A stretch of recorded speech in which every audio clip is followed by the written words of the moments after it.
Bonjour à tous, c'est Audrey, ravie de vous retrouver pour parler make-up et parfum, les indispensables qui ne me quittent plus. C'est simple, je pourrais voilà, te mettre de côté tout ce que j'ai en ce moment. Côté make-up et côté parfum, je ne tourne qu'avec ces produits-là, c'est vraiment des coups de cœur et j'ai du mal même à aller vers d'autres produits. Donc c'est parti, on en parle tout de suite. Ça me fait tellement plaisir de vous retrouver pour parler make-up. Alors côté make-up, ces derniers temps, je suis arrivée un peu à un point où, alors je continue à acheter pas mal de nouveautés, mais je deviens de plus en plus sélective, puisque j'ai tellement trouvé des produits qui conviennent à ma peau que j'en ai marre de dépenser mon argent dans des produits que je trouve pas aussi bien. Et c'est vrai que ces derniers mois, j'ai eu beaucoup de déceptions, de flops, et je connais tellement maintenant ce qui me va et ce que j'aime, que acheter à tout va des nouveautés juste pour acheter des nouveautés, ça m'attire de moins en moins. Par exemple, notamment au niveau des palettes yeux, je me maquille de moins en moins les yeux. Je me rends compte que je me préfère lorsque j'ai des maquillages plus légers. Juste une bouche sublimée, un peu de mascara, un peu de crayon, voilà, des fards très très légers. Et c'est vrai que je vais de moins en moins vers certains produits comme les palettes, vers certains, voilà, anti-cernes aussi. Voilà, j'ai fait le tour, j'en ai beaucoup, fond de teint aussi, j'arrive vraiment à réduire, à n'utiliser que certaines choses. Donc voilà, c'est pour ça aussi que je savais pas trop comment vous parler un peu de make-up ces derniers temps, parce que c'est vrai que c'est toujours la course aux nouveautés, et j'ai jamais voulu que cette chaîne ressemble à ça. Donc écoutez, tranquillement, je vous referai des vidéos avec des produits qui ont fait leurs preuves et sans forcément à chaque fois taper dans des nouveautés. Quoique quand même, dans ce que je vais vous montrer, c'est quasiment que des choses récentes. Allez, assez blablaté, on commence par la partie fond de teint.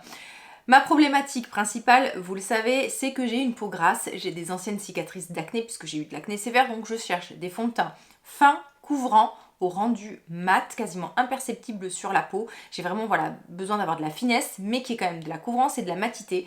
Et alors, de ce côté-là, le fond de teint que je ne quitte plus depuis plusieurs mois, je l'ai même en plusieurs versions parce que voilà, souvent je me gourde de teinte, donc voilà, je les rachète en plus foncé, en plus clair. C'est le Soft Matte de NARS. Alors, c'est un fond de teint qui coche un peu toutes ces cases-là, c'est-à-dire rendu totalement mat, hein, vraiment, voilà, je le conseille aux peaux grasses, aux peaux mixtes.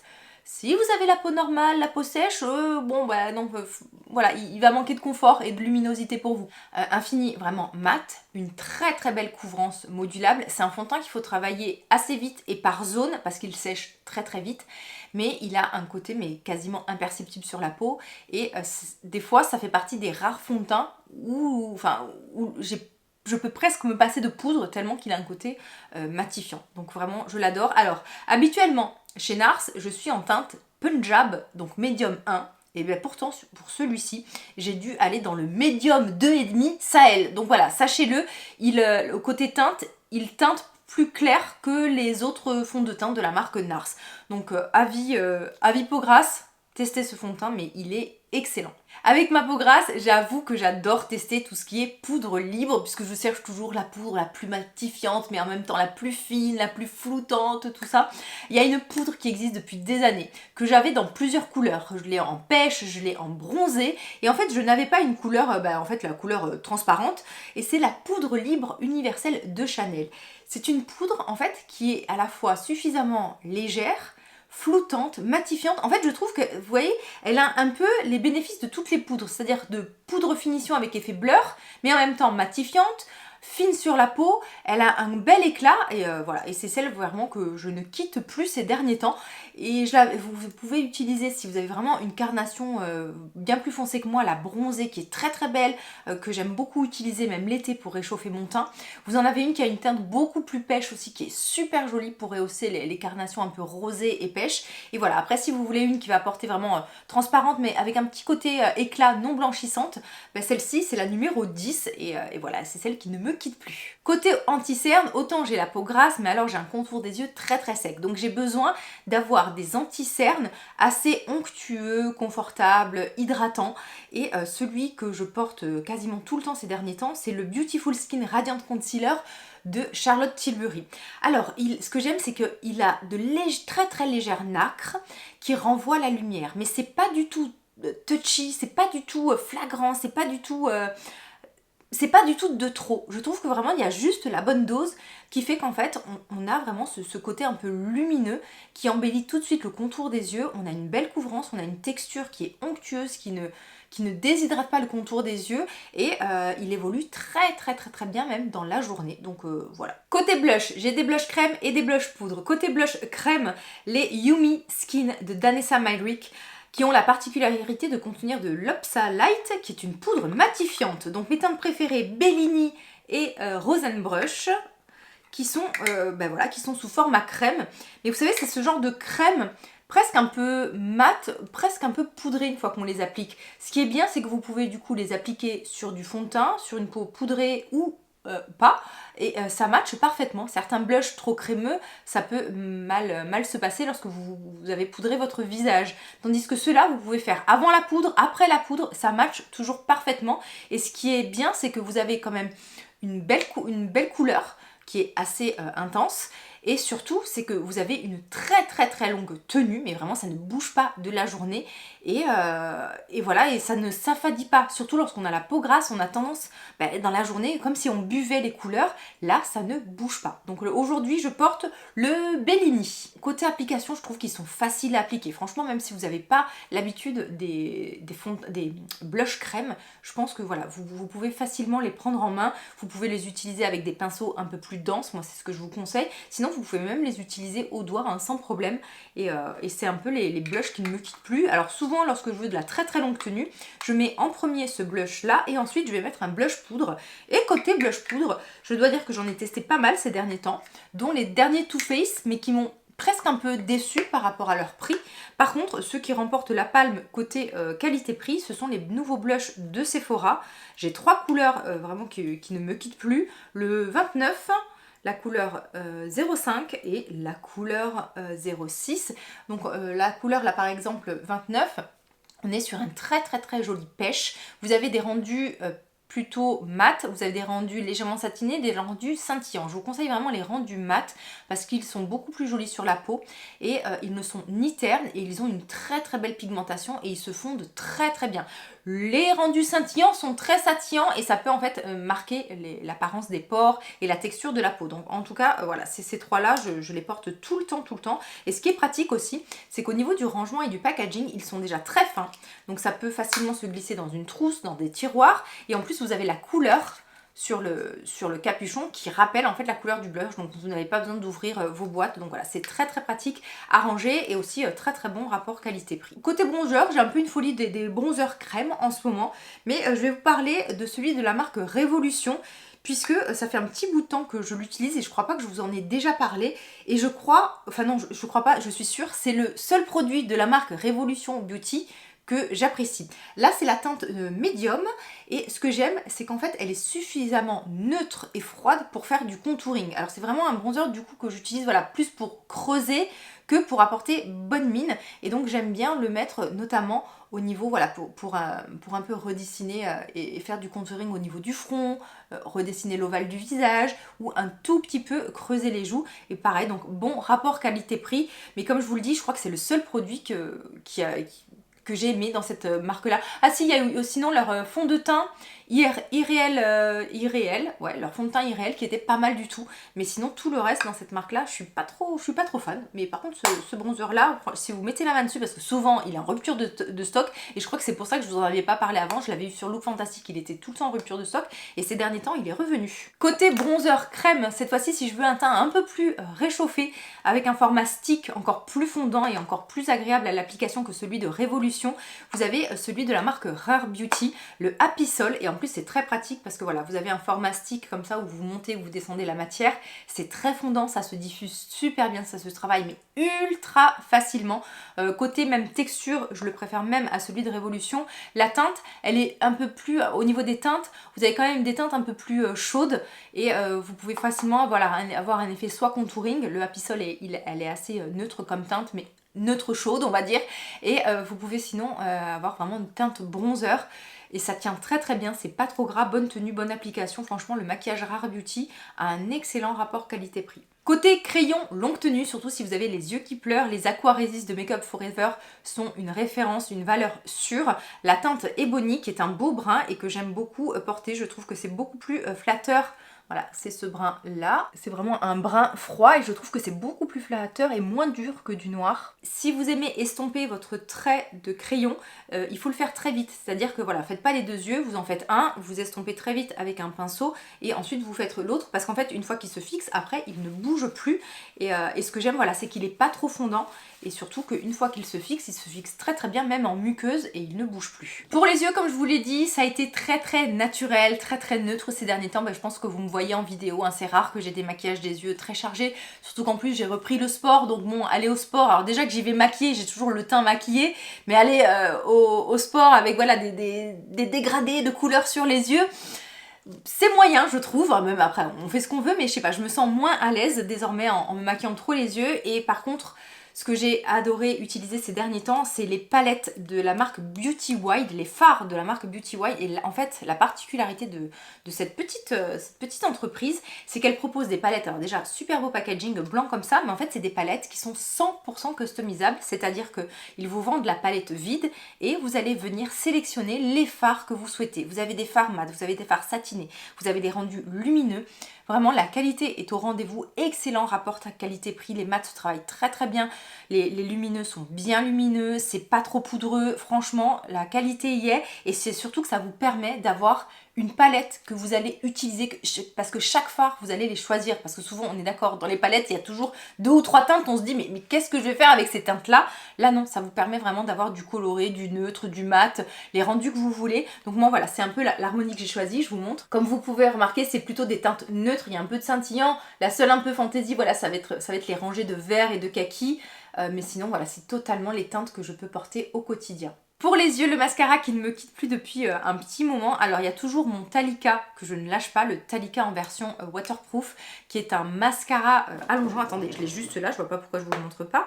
Donc voilà, ce mascara ici, je vous en ai parlé plusieurs fois. La particularité de ce mascara, c'est qu'il y a vraiment un effet soin à l'intérieur. Il est plutôt allongeant que volumateur. Donc en fait, ce que je fais, c'est que pour avoir le côté vraiment volumateur, parce que moi c'est ce que j'aime le plus des styles, on va dire, épais, le Lash Clash de Yves Saint Laurent, Lash Clash, dur à prononcer. Je crois que ça faisait longtemps que j'avais pas eu un tel coup de cœur pour un mascara. Je suis en train de le finir. J'ai déjà racheté du backup alors que j'ai des tas d'autres mascaras à tester et à terminer. Et ce que j'aime faire en fait, comme je vous disais, c'est que je mets une première couche de celui-ci. Alors en plus, une couche suffit.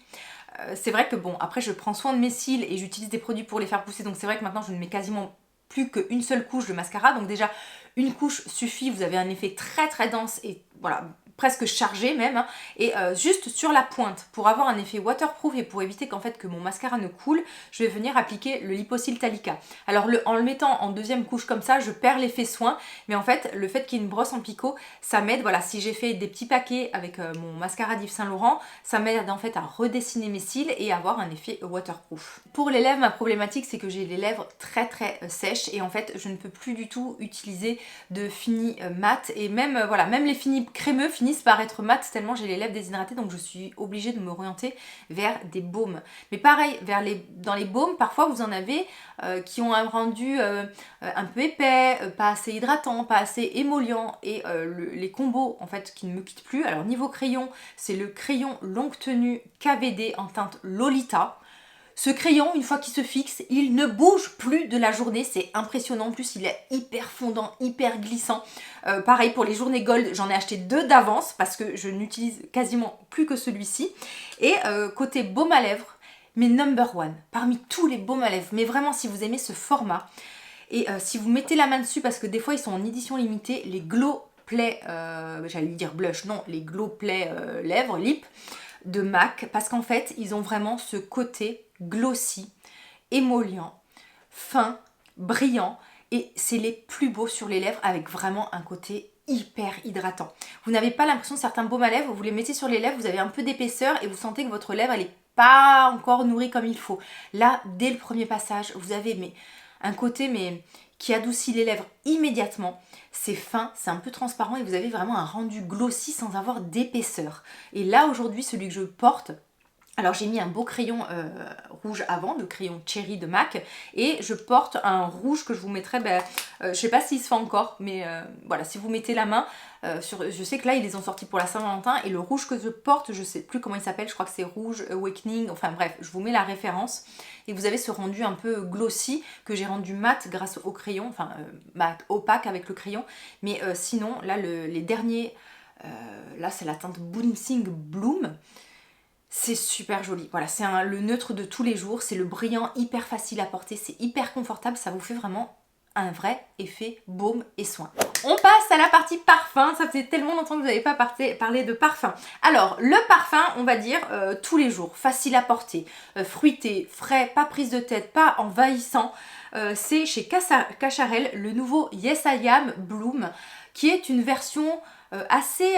alors, on retrouve un peu l'empreinte du Yes I Am classique, mais en beaucoup plus acidulé, fruité, avec ce côté beaucoup plus, si vous aimez Amor Amor de Cacharel, et moi c'est l'un de mes parfums préférés, et bien vous avez ce côté un peu Amor Amor, vraiment le parfum facile, qui ne déplaît pas, qui n'est pas encombrant. Moi j'aime beaucoup même le mettre au sport parce que vous n'avez pas ce côté entêtant.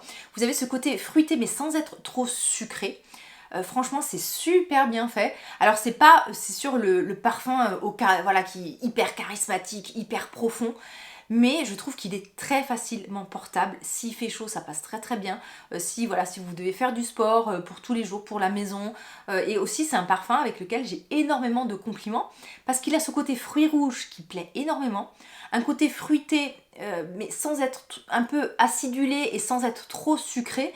Et franchement, c'est une pure réussite. Le seul bémol, pour moi, ça va être la tenue. Alors, je sais pas si c'est que je ne le sens plus du tout, mais voilà, je pense qu'en fait, niveau tenue, voilà, comme en note de fond, c'est pas forcément des notes de fond avec une longue tenue. Les notes de fond en général qui tiennent longtemps, c'est par exemple le oud, le patchouli, la vanille. Là, voilà, alors je vous ai même pas détaillé la pyramide, mais est-ce que c'est vraiment important de détailler la pyramide? On va le faire quand même. Note de tête, fruits rouges mandarine. En note de cœur, on a de la pivoine et de la fleur d'oranger. Et ensuite, on a un peu de benjoin et de santal en note de fond. Vraiment ce qui ressort beaucoup c'est le côté fruits rouges, un peu acidulé par la mandarine, et c'est vrai qu'on ressent un peu le côté fleuri par la pivoine. Maintenant que je vois la pyramide, je reconnais le côté pivoine. Par contre, côté parfum un peu plus séducteur, envoûtant, vanille réconfortante avec une pointe de café, le nouveau Black Opium, le parfum. Alors pour info, je n'ai jamais été adepte des versions de Black Opium. C'est pas un parfum vraiment qui m'attirait et que j'aimais porter ou que j'aimais sentir. Mais alors la version, le parfum, avec cette note vraiment de café, de vanille, oh là là, mais c'est une merveille. Il y a un peu je pense qu'il y a un peu de benjoin aussi. On a un parfum qui est hyper envoûtant, qui tient super bien. J'ai presque même aussi l'impression de sentir un peu une odeur d'encens, quelque chose, pas de fumée, mais ouais, ce côté un peu envoûtant.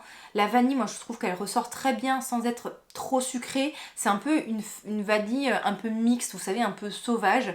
Et voilà, la petite touche de café qu'on reconnaît bien. Ah là là, après c'est un parfum quand même. Attention, pour les journées chaudes, il va peut-être vous paraître lourd, mais c'est typiquement, moi je trouve, le parfum séducteur de soirée, de journée froide éventuellement, parce qu'il a un côté voilà, très... alors je sais qu'on ne dit plus oriental, maintenant on dit ambré, mais je trouve qu'il a un côté oriental. Donc ce petit côté épicé, ce côté séducteur, avec notamment pas mal de fleurs blanches, il y a du jasmin, il y a de la fleur d'oranger, vous avez aussi de la vanille orchidée, ou de l'orchidée vanille plutôt, qui est une orchidée qui a ce côté très suave, très séducteur. Je trouve que ça fait un super beau mélange, et j'ai été très très très surprise du coup par ce parfum. Et donc c'est un peu voilà le parfum que je porte quand je suis en sortie, quand je suis au restaurant, quand j'ai envie de séduire, ou alors les jours où il a fait un peu plus frais, parce que autant vous dire qu'en Corse il fait déjà, on est déjà aux 20 degrés largement dépassés tous les jours. Et enfin pour terminer, celui que je porte aussi beaucoup, mais alors j'essaye de l'économiser parce que là on part dans la parfumerie de niche, c'est le Love de Kilian, le Love Don't Be Shy. Si vous aimez la fleur d'oranger guimauve, doudou, réconfortante, gourmande, mais sans être trop écœurante, ce parfum, mais alors il est magique. Mais vraiment, vous avez ce côté guimauve. qui fait que... Alors la première fois que je l'ai senti, je l'ai trouvé un peu banal. En même temps, je sentais beaucoup, c'est une période où j'avais acheté beaucoup de parfums, je sentais beaucoup de choses, tout ça, et j'ai l'impression que mon odorat, il était un peu saturé. Et donc voilà, je l'ai mis de côté, et là, je l'ai ressorti. Et en fait, ce parfum, une fois que vous le vaporisez, eh bien certes, il a ce côté guimauve qui peut paraître un peu enfantin et simple, mais ensuite, il a plein d'autres nuances qui fait qu'il est super joli à porter. Et pareil, c'est même... je trouve qu'il évolue très très bien, il n'est pas encombrant, il n'est pas entêtant, il n'envahit pas les autres. C'est un parfum même que j'arrive à porter au sport, il a aussi un petit côté un peu propre, vous voyez, presque chemise blanche j'allais dire. Et voilà, et ça fait partie du coup de mes 3 parfums que je porte le plus en ce moment. Je vous attends en commentaire, dites-moi, je veux tout savoir. Je veux savoir un peu vos coups de cœur parfums, vos coups de cœur en matière de make-up, les nouveautés que vous avez... tester ou pas, les déceptions, les favoris, bref, vous savez que j'adore échanger avec vous, ça se passe en commentaire, je vous fais de gros bisous, à très vite.